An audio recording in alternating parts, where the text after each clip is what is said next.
আজকে কিয়া কিয়া রাঁধুম এটা রান্নাগুলোকে শেয়ার করুন আর কতক্ষণ বক বক করুন। আসসালামু আলাইকুম, আশা করি ভালো আছেন, আমরাও ভালো আছি আলহামদুলিল্লাহ। তো ভিডিওটা পুরোটা দেখবেন, লাইক করবেন, কমেন্ট করবেন, শেয়ার করবেন, সাবস্ক্রাইব করবেন। তাই যে শরীরটা ভালো লাগেন না বুঝেন নি, স্কুল তো না আইসি সকাল ধরে কত কাম করছি, হে কত রান্নাগুলোকে কম। তাই যে তরকারি রাঁধুম মাত্র একটা, ডাইল গুদ্দুর আনছি আগে দিই আর তরকারি বসাইয়ের। তরকারি বসাইতাম বলে আমি তেল দিই, চুলার ভিতরে কড়াই দিয়ে তেল দিয়েছি, পেঁয়াজ দিয়েছি, রসুন বাটা দিয়েছি, জিরা বাটা দিয়েছি। জিরা বাটা ছাড়া তরকারি খাইতাম মনে কর না, আর গুঁড়ো মশলা দিয়ে বুঝছি না, কারণ বাজে অভ্যাস। জিরা গুদ্দুর ভিতরে তরকারি ভিতরে না দেয়, আর কাছে লাগাছেন তরকারি হওয়া দনো স্বাদ অনো। তো একসাথে পানি দিয়েছি, পানি দিয়ে আমি হলুদ দিমু, মরিচ দিমু, লবণ দিমু, দিই তো তরকারি ঝোলটা আমি ভালো করে এখানে কষামো বুঝছেন। এই সকালবেলা এই বাচ্চার ঘরে উঠোন লাগে, খাওয়ানি লাগে, স্কুলে নিয়ে যাওয়ার লাগে, আবার বাসায় নিজে আসা লাগে, আসায় টুকটাক গোছানি গাছানি কিন করণ লাগে করি। আবার কতক্ষণ না রেস্ট করতে আবার বাচ্চার ঘরে ছুটির সময় হয়ে যায়, একটারে আনি একটা ছুটি, একটারে আনি আবার আরেকটা ছুটি, এ আর কি কষ্ট কথা, আর কি কমসান। এরপরে আমি কিছি তরকারিটা কষানির জন্য মাছ দিয়ে দিছি, কাঁচামরিচ দিয়ে দিছি, দিয়ে আমি তরকারিটা রাখি দিমু, রাখি তরকারিটা ভালো করে কষামো বুঝছেন নি। কষাইয়ে তারপর আমি সবজিটা দিমু। আজকে একটাই তরকারি রান্না করুম, আর বেশি কিছু রান্তাম না। বাচ্চা দুইটার আর আমার দুই বেলা অনায়াসে চলে যাবো। ওই যে ডাইলান রাঁধছি, যে ডাইলান রান্না করে দেখাইয়ের, তো ডাকনা দিয়ে তরকারিটা রাঁধুম, আর কিছু রাঁধতাম না।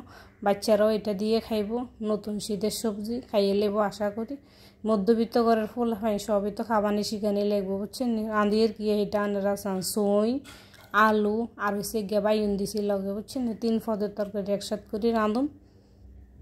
একসাথে করে রাঁধি আমি, আমার বাচ্চা দুই বেলা খাইমু। তরকারিটা আমি ভালো করে নাড়াই দিমু, নাড়াই দিই ডাকি দিমু। কি করবো, এক হাতে কত কাজ করি, এটা যদি বুঝতো গো। জামাইরা তো এটা বুঝে না, জামাইরা তো মনে করে বাসায় সারাদিন ঘুম যান, মোবাইল টিভি কত কষ্ট করি সান। এতে তরকারিটা বসাইছি, ইন্দা আবার আমি জিরা বাটির জিরা নাই তরকারি রান্না, জিরা নাই বা জিরা বাটি প্রয়োজন করে ফ্রিজে রাখি দিমু। তো রান্নার সময় জামেলা হইতো না, খেতে আমার তরকারিটা কষানো হয়ে গেছে দেখছি কালার মাশাআল্লাহ করে কত সুন্দর হয়েছে কালারটা। নাড়াই আমি ভালো করে, পরে আমি একসাথে পানি দিয়ে দিমু।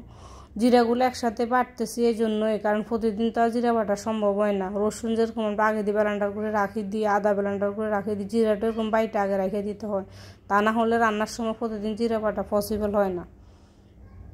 তো তরকারির ভিতরে আমি একসাথে পানি দিয়ে দিছি, রাখি দিমু। কত কষ্ট করি জামাইলে, জামাই তো বুঝে না, জামাই তো মনে করে সারাদিন শুধু শুয়ে বসে খাই, জামাই টাকা দিয়ে খাইয়ে খাইয়ে ধ্বংস করিয়ে। জামাই তো মনে করে এটাই যে আমার জিরাটি বাটা হয়ে গেছে, আমি 1 সপ্তাহ লাগে জিরা বাটি রাখি দিছি। মাংস যদি না রাঁধি তাহলে আল্লাহর রহমতে একবারে আপনারও 1 সপ্তাহ যাবে, মাংস খেলে শেষ হয়ে যাবো তাড়াতাড়ি। আর অর্ধেকটা টমেটো আছিল আমি সবজির ভিতরে দিয়ে দেবো। এই যে আমার তরকারিটা হয়ে গেছে মাশাআল্লাহ, কত সুন্দর কালার আসছে দেখছেন নি। একবারে পরিমাণ মতো তেল দিয়েছি, বেশি তেল দিই না। তো ঠিক আছে ভাই, ভালো থাকিয়েন, পেজটা ফলো করিয়েন, লাইক করিয়েন, সাবস্ক্রাইব করিয়েন।